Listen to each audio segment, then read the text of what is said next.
masu suka wasu malamai ana ta magana akan kafet da yake gidan sarki. Kafet nan an rubuta mai martaba Khalifa Muhammadu Sanusi na biyu sarkin Kano.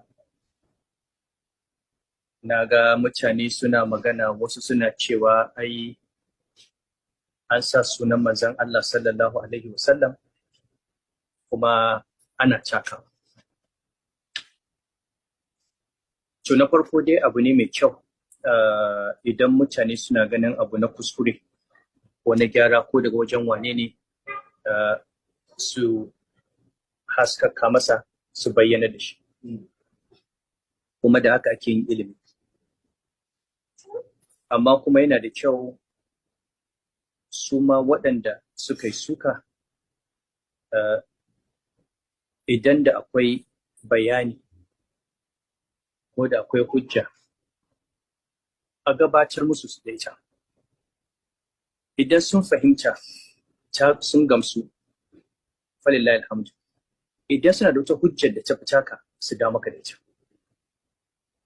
Saboda haka ina roƙon waɗanda suka yi ta magana da malamai da wanda ba malamai ba a cikin wannan harkar su bani dama minti ɗaya ne bayanin inda nake ganin suna kuskure a cikin wannan maganar su. Asalin magana in an koma kamar da wani malami yake cewa ya yi min ishara zuwa muktasar a cikin babin ridda, inda mai muktasar yake kawo abubuwan da suke sa musulmi ya yi ridda. A ciki ya yi zancen yin wani abu wanda yake madmuminsa kafirci ne, ya ce ka ilƙa'i mushafin bi ƙadarin,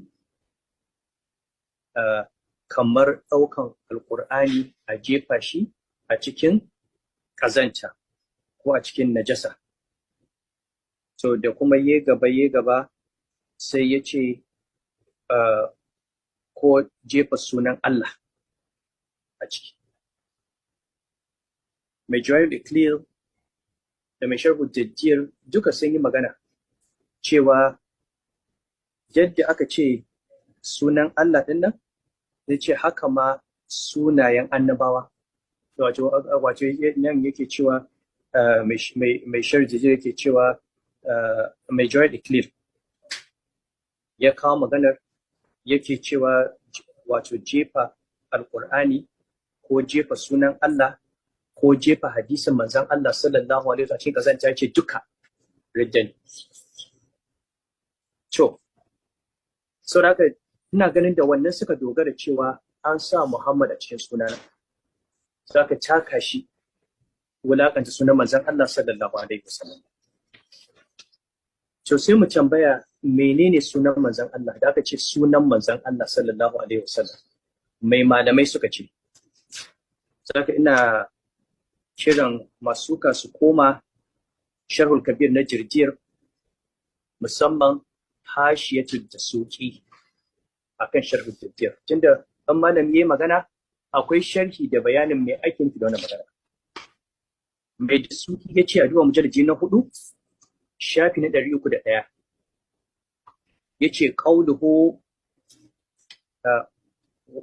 wa mithlu Qur'an, da yace misalin jefa alqur'anin nan, ai mithlu ilqal qur'ani, ai misalin jefa alqur'ani a cikin kazanta, fi kaunihi ridda, kasancewarsa ridda, ilqa asma'illah, jefa sunayen Allah, wa asma'ul anbiya'i, da jefa sunayen annabawa a cikin kazanta.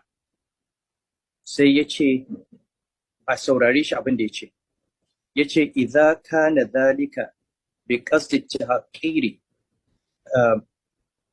wal istighfafi, idan aka yi wannan da niyyar wulakanta annabawan ko kaskantar da su da wannan jefawa, bi an yulqiha min haythu kauniha ismu nabiyyin, cewa ya jefa wannan takaddar ko ya jefa wannan sunar da sanin cewa sunan annabi ne. Sunan annabi ne, la mutlaqan, ba mutlaqan ba kawai dan an jefa takarda mai suna Ibrahim ko Yahaya ko Zakariya'u ko Muhammadu kawai a ɗauke ta a ce shikenan an jefa sunan annabi ba. Yace wa asmaul anbiya yace ai al-maqruna bima yadullu ala zalika, ai sunan ya zama an kusantar da shi da abin da yake nuni zuwa annabi ake nufi. Mithlu alaihi salatu wassalam, kamar a ce alaihi salatu wassalam, la mudarba mudarba. In aka yi kafet aka sa Muhammadu Rasulullahi, aka ce Muhammadu sallallahu alaihi wasallam, wannan mutlaƙan manzan Allah. Ko ba haka ba?